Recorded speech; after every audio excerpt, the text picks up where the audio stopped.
I now proclaim Cersei of the House Lannister, first of her name, Queen of the Andals and the First Men, Protector of the Seven Kingdoms.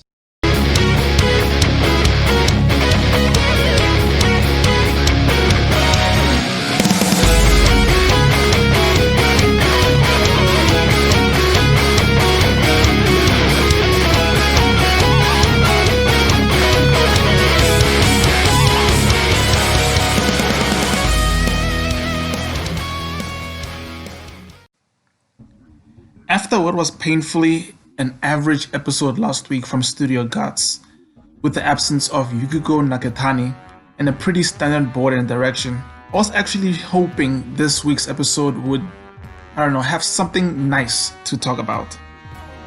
Especially since Kimiharu Obata is also in this episode.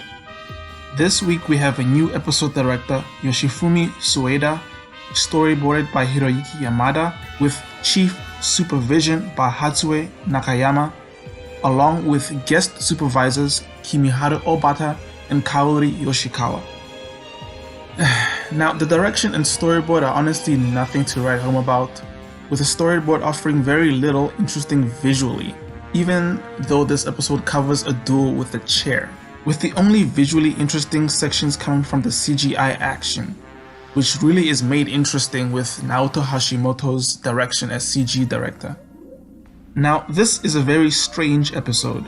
Strange as in it's pretty heavily outsourced to 3 studios: Pioneer Productions, Studio Palette, and Art Base BAM, making this, I think, the most heavily outsourced episode in Yu-Gi-Oh! History, at the very least from what I've seen, with Palette and Art Base both providing supervisors like Kimiharu Obata and Kaori Yoshikawa. Now, due to Hashimoto being a little too heavy-handed on the supervision, it's actually impossible to point out how Obata's corrections look like. Animation-wise, the episode doesn't have a whole lot to talk about. Now, I mentioned that this episode was heavily outsourced, with the key animation being split between 3 studios. Art Base BAM doing the majority of the key animation, and Pioneer Productions doing the least amount, with only 2 key animators, including Obata as well. But there is a little bit of Sakuga, thankfully, that being a Kaneda-inspired scene with the dual mech at the beginning of the episode. Unfortunately, it's unknown who exactly did this, which is a shame because it's the only standout bit from this episode. Sevens has had a very underwhelming production, I have to admit.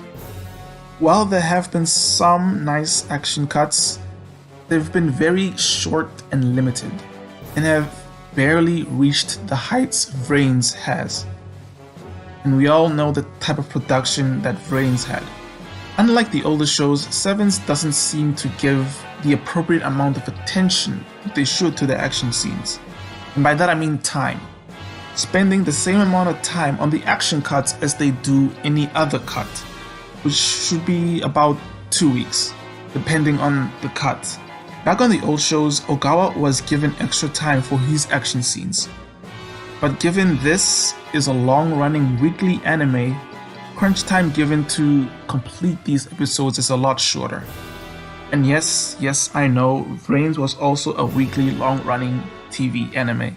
My point is that Sevens seems to have a tighter schedule and shorter deadlines. Now, I'm not saying that Sevens' production is in trouble.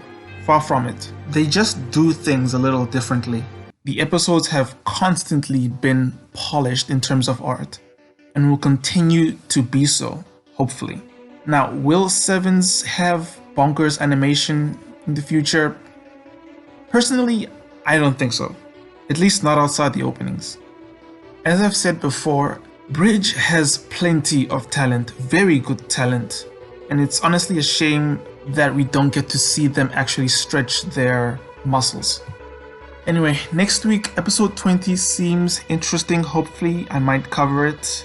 And until then, see you in the next video.